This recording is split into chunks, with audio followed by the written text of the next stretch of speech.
Hey parents, let's talk about one of the most frustrating experiences in parenting. You ask your child to do something. Maybe it's putting on their shoes, cleaning up their toys, or coming to dinner, and it's like they didn't even hear you. You repeat yourself. Your voice gets a little louder, and still nothing. Eventually, you're yelling. Your child is upset, and you're left wondering why something so simple has to turn into such a battle. If this sounds familiar, you're not alone. But here's what Donald Winnicott discovered that might completely change how you understand this daily struggle. When children don't listen, it's usually not because they're being defiant or disrespectful. There are actually deep psychological reasons why children struggle to respond to our requests. And understanding these reasons is the key to finding solutions that work better than yelling. Winnicott spent his career studying how children's minds develop, and he found that listening, really taking in and responding to what someone else is asking of you, is actually a much more complex skill than most adults realize. It requires a child to stop what they're doing, shift their attention, process what you've said, remember it long enough to act on it, and then actually follow through. For a developing brain, this is incredibly challenging work.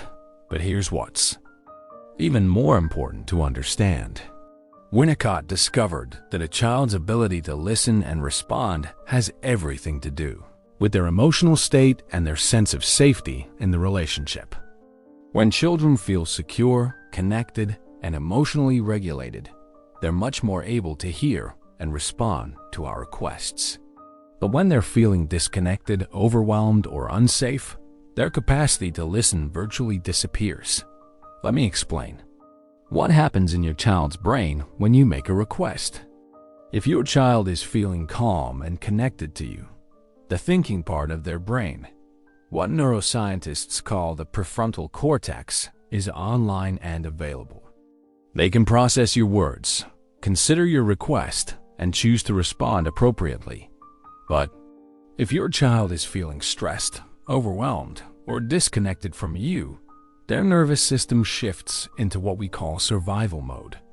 The emotional part of their brain takes over, and the thinking part goes offline. In this state, they literally cannot process complex requests or make good decisions about their behavior. It's not that they won't listen, it's that they can't listen in any meaningful way. This is why yelling doesn't work and actually makes the problem worse. When we raise our voices, we're sending a signal to our child's nervous system that there's danger present.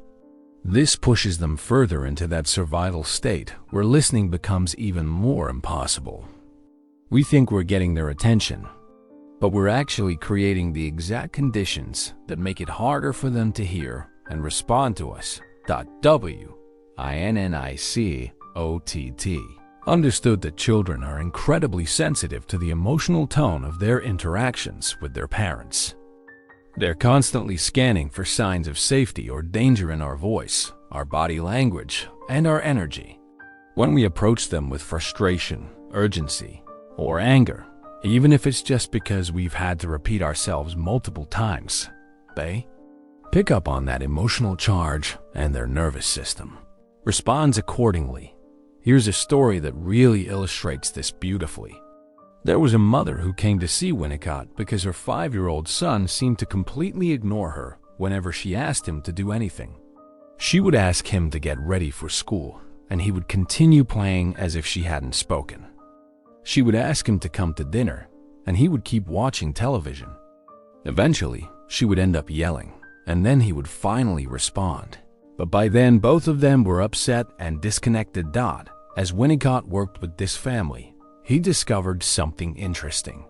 This little boy was actually a very sensitive child who picked up on his mother's stress and frustration even before she started speaking. He could sense in her energy that she was feeling rushed or irritated, and that activated his nervous system's alarm bells.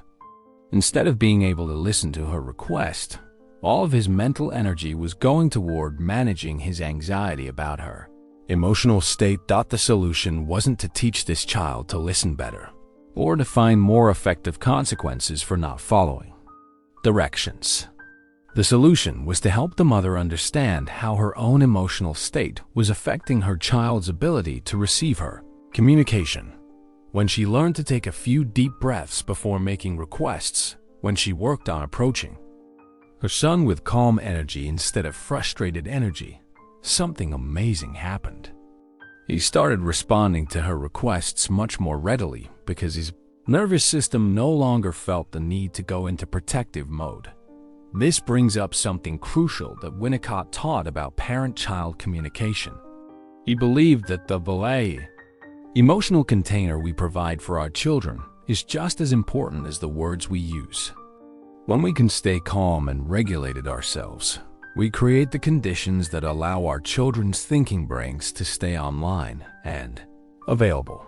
But when we approach our children with our own dysregulated energy, whether that's frustration, urgency, anger, or even anxiety, we're inadvertently creating the conditions that make listening harder for them. Now, let me talk about another reason why children struggle to listen that Winnicott identified.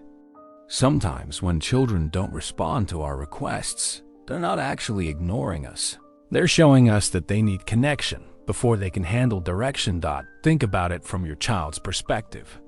Maybe they've been at school all day feeling disconnected from you. Maybe you've been busy with work or household tasks and haven't had much quality time together. Maybe they're going through something challenging that they don't have words for. In these situations, your child's deepest need is for emotional connection with you. And that need can override their ability to focus on practical requests. When a child is feeling disconnected, asking them to put on their shoes or clean up their toys can feel irrelevant or even threatening. It's like their emotional system is saying, "I need to know that you see me and love me before I can think about shoes."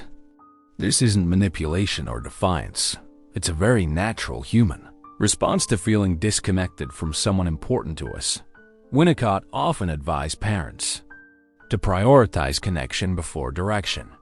This might mean taking a moment to really see your child, to get down on their level and make eye contact, to ask about their day or acknowledge something they're doing. Once that connection is reestablished, children are usually much more able to hear and respond to requests. Here's a practical example of how this might work. Instead of walking into the playroom and immediately saying, "Time to clean up. We need to leave in 5 minutes," you might try something like, "Hey, sweetheart, I can see you're really focused on building that tower. Tell me about what you're making."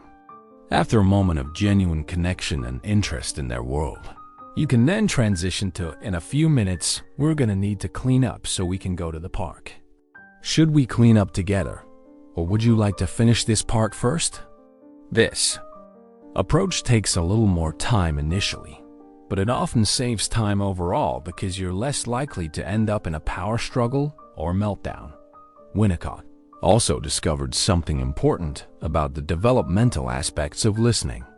The ability to stop one activity and transition to another, to hold instructions in memory while completing them, and to prioritize adult requests over their own immediate desires. These are all skills that develop gradually over many years. 3-year-old's brain is simply not capable of the same level of listening and compliance as a 7-year-old's brain. And a 7-year-old can't listen the way a 12-year-old can. When we have unrealistic expectations for our child's developmental capacity, we set everyone up for frustration and failure. This doesn't mean we can't have expectations or make requests of our children. It means we need to adjust our approach based on what our child is actually capable of at their current stage of development. For younger children, this might mean giving one simple instruction at a time, using visual cues or timers, or making requests into games or songs. For older children, it might mean having conversations about why certain things are important, giving them more autonomy in how they complete tasks, or helping them develop their own systems for remembering and following through on responsibilities. Let me share another story that really demonstrates how understanding developmental capacity can transform these interactions. There was a father who was constantly frustrated because his 4-year-old daughter never seemed to listen when he asked her to get ready for bed. He would give her a list of things to do: brush teeth, put on pajamas, pick up toys, use the bathroom. And she would start one task but never complete the whole sequence. The father interpreted this as defiance or laziness, and bedtime became a nightly battle of reminders, threats, and eventually yelling. But when he learned about developmental capacity, he realized he was asking his 4-year-old brain to do something it simply wasn't ready for. Instead of giving her a long list of tasks, he started breaking bedtime into small, manageable steps. He would say, "First, let's brush teeth," and stay with her while she completed that one task. Then, "Great job. Now let's put on pajamas." By working with her developmental capacity instead of against it, bedtime became much smoother for both of them. Winnicott also taught us something important about the role of power struggles in listening difficulties. Sometimes when children don't respond to our requests, they're engaging in what he called healthy opposition. This is their way of asserting their own developing sense of autonomy and testing the boundaries of the relationship. This kind of opposition is actually a sign of healthy development, even though it can be incredibly frustrating for parents.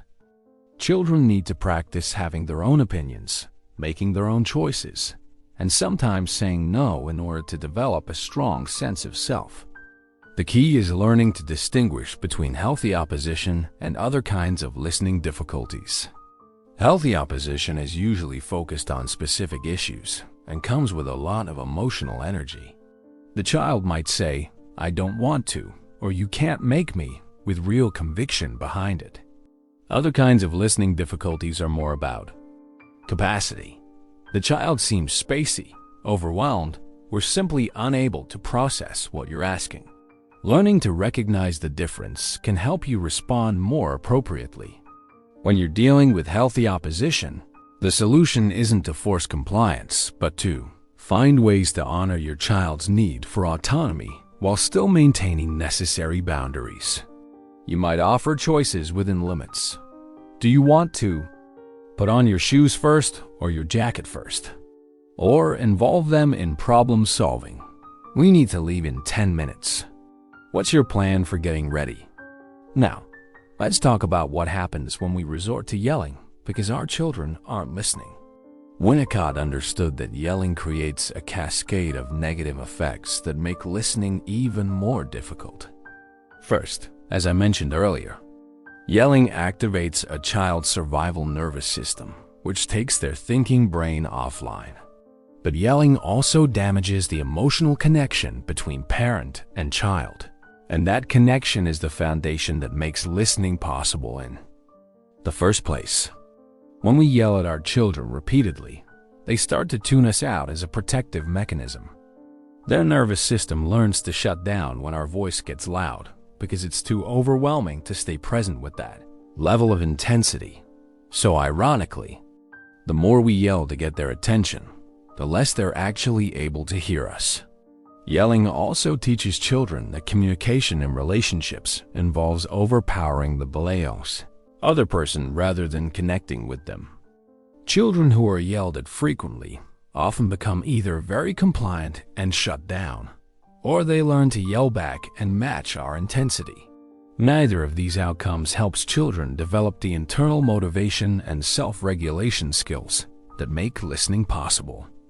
Instead, children become dependent on external pressure and volume to motivate their behavior, which doesn't serve them well as they grow older and need to develop their own internal compass. So what's the alternative? Winnicott would encourage us to focus on creating the conditions that make listening possible rather than trying to force compliance through volume and intensity. This starts with managing our own emotional state.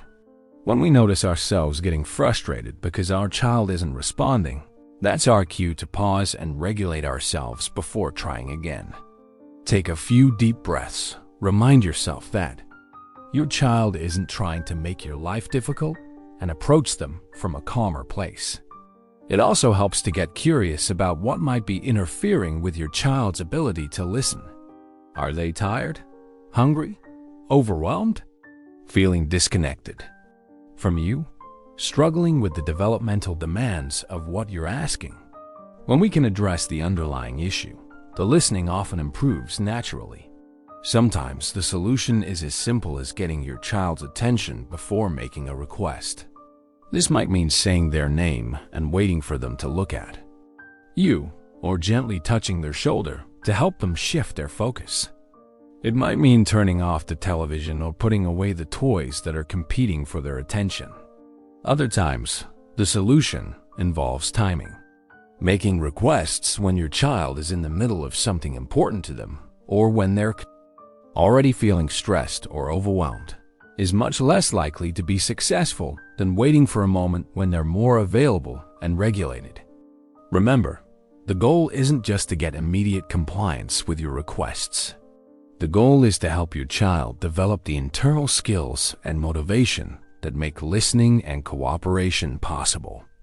This happens through connection, understanding, and working with your child's developmental capacity rather than against it. When we can approach our children's listening difficulties with curiosity instead of frustration, when we can see their behavior as communication about their needs rather than defiance of our authority, we create the foundation for cooperation. That will serve our relationship for years to come. Your child wants to please you and connect with you. When they're not listening, they're usually showing you that something is interfering with their ability to do that. When we can help them remove those barriers instead of adding more pressure, everyone wins.